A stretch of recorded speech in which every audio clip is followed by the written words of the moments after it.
আসসালামু আলাইকুম ওয়া রাহমাতুল্লাহি ওয়া বারাকাতুহু নাহমাদুল্লাহাল আযীম ওয়া নুসাল্লি আলা রাসূলিহিল কারীম আম্মা বা'দ ফাআউযু বিল্লাহি মিনাশ শাইতানির রাজীম বিসমিল্লাহির রাহমানির রাহিম ওয়া আওফু বিল আহদ ইন্নাল আহদা কানা মাসউলা বারাকাল্লাহু লানা ওয়া লাকুম ফিল কুরআনিল আযীম ওয়া নাফা'না ওয়া ইয়্যাকুম বিল আয়াতি ওয়া যিকরিল হাকীম। টেকনিক ইজি এডুকেশনের পক্ষ থেকে আমি হুমায়ুন কবির তোমাদের সবাইকে জানাচ্ছি আন্তরিক শুভেচ্ছা এবং মোবারকবাদ। আশা করছি মহান রব্বুল আলামিনের অশেষ রহমতে কৃপায় তোমরা সকলে ভালো আছো, সুস্থ আছো। আমি এবং আমরাও আলহামদুলিল্লাহ ভালো আছি, সুস্থ আছি। নবম ও দশম শ্রেণীর ইসলাম শিক্ষা বইয়ের একটা গুরুত্বপূর্ণ আলোচনা, চতুর্থ অধ্যায়ের অন্তর্গত, যেটা ওয়াদা পালন। ওয়াদা পালন নিয়ে কোন কোন এমসিকিউগুলো খুব গুরুত্বপূর্ণ, কোনগুলো বিভিন্ন পরীক্ষায় আসছে, সেগুলো নিয়ে আমরা আজকের ক্লাসটা সাজিয়েছি। তাহলে আমরা আজকের ক্লাসে চলো আলোচনা করি ওয়াদা পালন নিয়ে কি কি এমসিকিউ আমাদের আসতে পারে, কোনগুলো গুরুত্বপূর্ণ। ওয়াদা পালন নিয়ে প্রথম এমসিকিউ, ওয়াদাকে আরবিতে কি বলা হয়?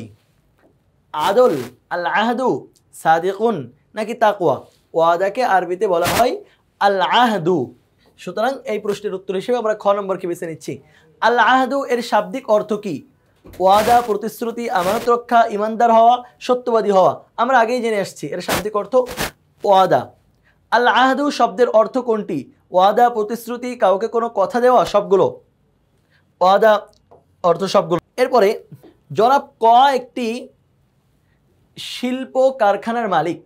শ্রমিকরা প্রতি বছর তার নিকট ঈদের বোনাস দাবি করলে প্রতি বছরই তিনি আগামী ঈদে বোনাস দিবেন বলে প্রতিশ্রুতি দেন, কিন্তু ঈদ আসলে তিনি তা বেমালুম ভুলে যান।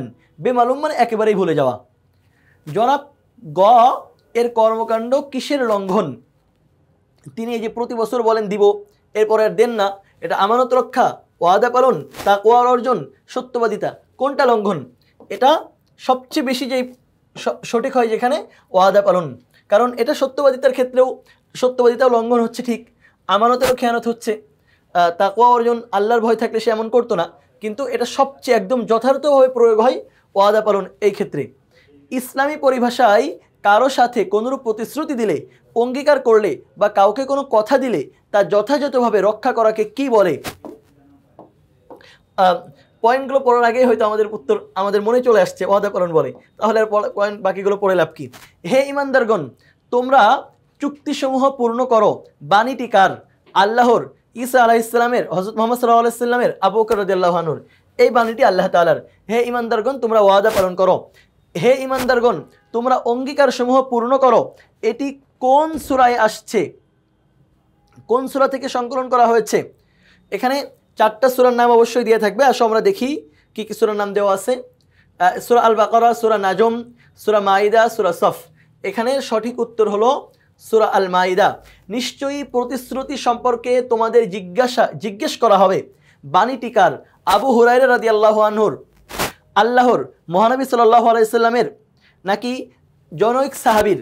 এই বাণীটি আল্লাহ তাআলার, যে তোমাদের প্রতিশ্রুতি সম্পর্কে জিজ্ঞাসা করা হবে। এটা আমি আজকের ক্লাসের শুরুতে আলোচনা করেছি, মানে আয়াতটা তেলাওয়াত করেছি, যে আউফু বিল আহদ ইন্নাল আহদা কানা মাসউলা, যে তোমরা অঙ্গীকার সমূহ পূর্ণ করো। কেন? ইন্নাল আহদা কানা মাসউলা, ওয়াদা সম্পর্কে তোমরা জিজ্ঞাসিত হবে। এটা আল্লাহ তাআলার বাণী। নিশ্চয়ই প্রতিশ্রুতি সম্পর্কে তোমাদেরকে জিজ্ঞেস করা হবে। কোন সূরার আয়াত? কোন সূরার আয়াত? এটা হুবহু মানে প্রায় কাছাকাছি একটা প্রশ্ন আমরা পড়ে আসছিলাম, এই জন্য বিস্তারিত আলোচনা করছি না। এটা সূরা মাইদার আয়াত। এখানে সূরা মাইদাকে চিহ্নিত করে দিচ্ছি আমরা। প্রতিশ্রুতি সম্পর্কে কোন দিন জিজ্ঞেস করা হবে? কিয়ামতের দিন, হাসরের দিন, আখিরাতের দিন নাকি সমাবেশের দিন? কিয়ামতের প্রতিশ্রুতি সম্পর্কে যেই দিন জিজ্ঞেস করা হবে এটা হলো কিয়ামতের দিন। এরপরে 60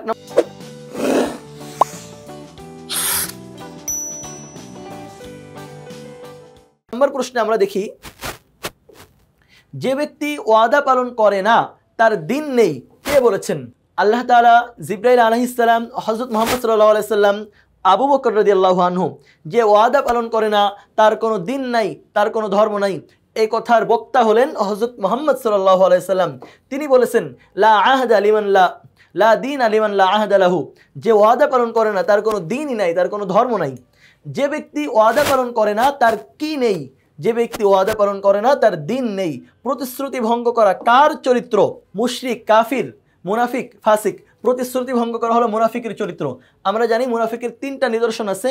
আয়াতুল মুনাফিকি সালাসুন, ইদা হাদ্দাসা কাযাবা, কথা বললেই মিথ্যা বলে, ওয়াইদা ওয়াদা আখলাফা, ওয়াদা করলে ভঙ্গ করে, ওয়াইদা তুমিনা খানা, তার কাছে কোনো আমানত রাখলে খেয়ানত করে। তাহলে প্রতিশ্রুতি ভঙ্গ করা এটা কার চরিত্র? মুনাফিকের চরিত্র। ওয়াদা ভঙ্গ করা কার নিদর্শন? ওয়াদা ভঙ্গ করা মুনাফিকের নিদর্শন।